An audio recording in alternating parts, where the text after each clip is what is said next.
Salut les amis et bienvenue sur notre plateforme, sur votre plateforme. It is always with an immense pleasure that we come in front of you to talk about some of these issues.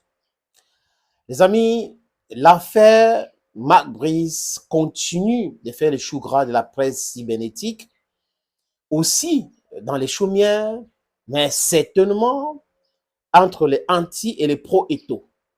Mais le problème, c'est que la plupart des personnes sont animées parfois pas la haine, généralement pas la haine anti-étho, donc ils souffrent de l'étophobie, et d'autres, de façon éhontée, les amis n'arrivent pas à comprendre ce qui se passe. Je vais vous lire la sortie de Cyril Toulou. C'est qui Cyril Toulou? C'est le conseiller technique numéro 1, je pense, au ministère des Sports et de l'Éducation physique. Mais avant de lire, j'ai fait 7 petits commentaires.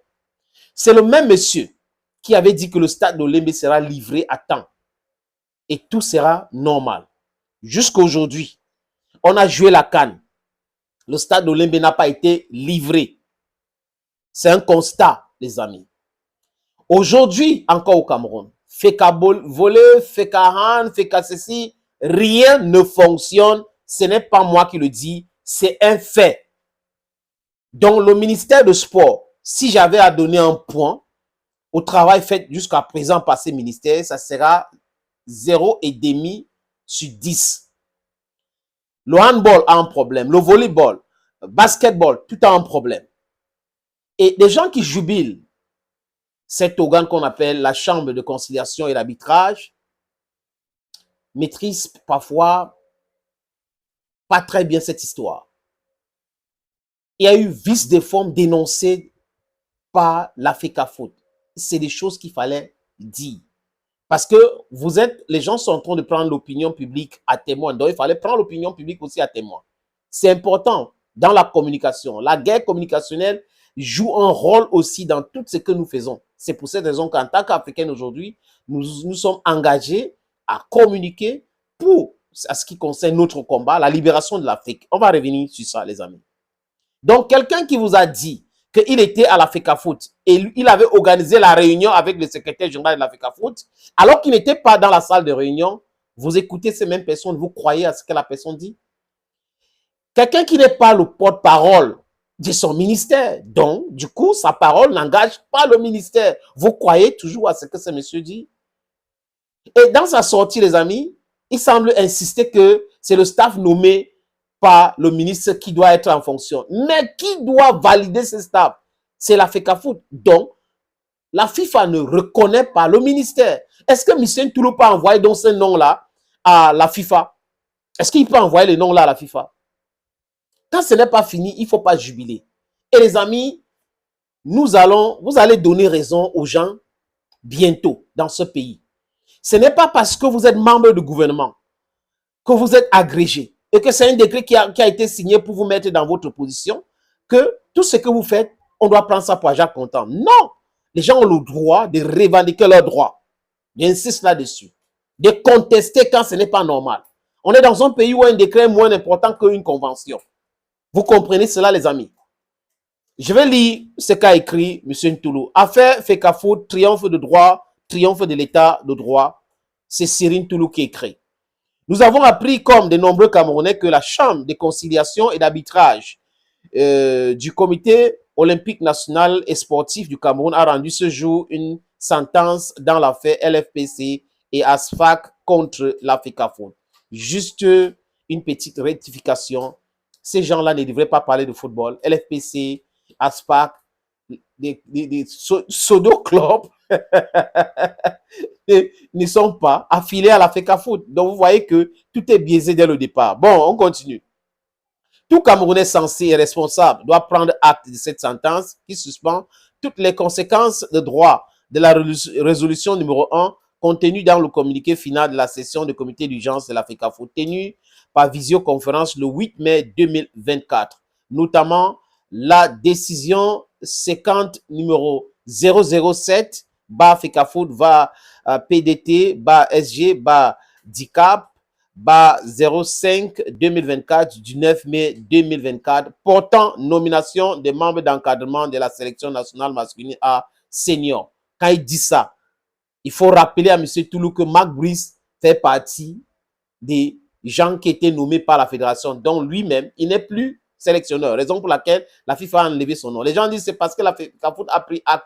Oui, la FIFA reconnaît uniquement la FECAFOOT et non le ministère des Sports.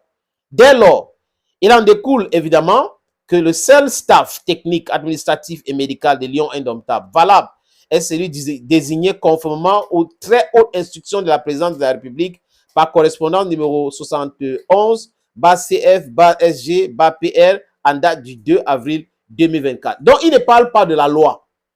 Vous voyez que M. Toulou parle plutôt de hautes instructions. Donc, on est dans un pays où les hautes instructions peuvent piétiner l'état de droit et on applaudit. Voilà, c'est comme ça qu'il faut comprendre. Et c'est clair, c'est lui qui écrit en noir sur blanc. Les archives sont là, les amis, nous allons garder tout ceci. À titre de rappel, et comme je l'ai dit au secrétaire général de la FECAFOOT lors de notre tête-à-tête du 13 mai à Tinga, ce staff est constitué exclusivement des membres déjà contractualisés par le MINSEP pour mise à la disposition de la FECAFOOT. Conformément à l'article 9 de la Convention du 15 février 2015, il s'agit d'eux. Vous comprenez qu'il doit envoyer à la FECAFOOT et c'est la FECAFOOT qui doit accepter. Il dit un truc et le contraire au même moment. Il n'a jamais organisé une réunion avec le secrétaire général de la FECAFOOT. Le secrétaire général de la FECAFOOT a organisé une réunion avec le staff technique, Marc Brice y compris, et M. Toulou, je vous avais montré cette vidéo, n'était pas dans la salle. Et je vous épargne les noms. Oui, parce que dans il parle des mêmes noms que le ministre a nommé le 2, que la FECAFOOT a refusé, les amis. Il dit l'un n'est plus à la gesticulation stérile, à un appel désespéré de la FIFA au secours, dans l'espoir égoïste et irresponsable de voir le Cameroun suspendu de toutes les compétitions. Pourtant, dans sa correspondance du 6 mai dernier, cette même FIFA avait déjà renvoyé la FECAFOOT au respect de la convention du 15 février 2015 signée avec le MINSEP et dit que certaines voulaient redonner au football camerounais sa grandeur, mais jamais notre sport roi n'a été autant au râle des perroquets. Dans toute son histoire, jamais le football camerounais n'a été autant traîné dans la boue. Et que, qu'on le veuille ou non, l'histoire retiendra que c'est sur le règne d'un réformateur de façade que se déroule l'opération de démolition de ce que le Cameroun a de plus cher, des Lions Indomptables. Et leur football, on peut donc se poser légitimement ma question ou la question de savoir si nous sommes toujours dans un combat sportif. La réponse est non. Les enjeux sont désormais énormément politiques, mais restons dans le football pour l'instant. Alors, tout Camerounais sensé, celui qui a encore l'amour de la patrie doit appeler à l'union sacrée autour des Lions Indomptables et du staff que les encadreurs les encadreurs qu'enfin puissent travailler dans les meilleures conditions en vue de préparer en toute sérénité et dans l'harmonie les futures échéances qui interpellent notre sélection nationale. Je vais vous lire un autre passage pour que vous compreniez le cynisme qui anime cette sortie et l'attaque personnelle. Donc, M. Cyril Toulou attaque Eto'o de façon brutale et personnelle. Et vous allez me dire si c'est toujours le football. Et dit que certaines voulaient redonner au football camerounais sa grandeur. On parle là d'Eto'o fils pendant son élection. Mais jamais notre sport n'a été autant au ras des perroquets. Dans toute son histoire, jamais le football camerounais n'a été autant traîné dans la boue. C'est un autre mensonge. That's another lie. Et qu'on le veuille ou non, l'histoire retiendra que c'est sur le règne d'un réformateur de façade. Donc, il traite Eto'o de réformateur de façade que se déroule l'opération de démolition de démolition de ce que les Camerounais ont de plus cher, des Lions Indomptables et leur football. Vous voyez, quelqu'un qui vient attaquer frontalement. Je vous ai dit que M. Toulou parle pour M. Toulou. M. Toulou ne parle jamais pour une autre personne.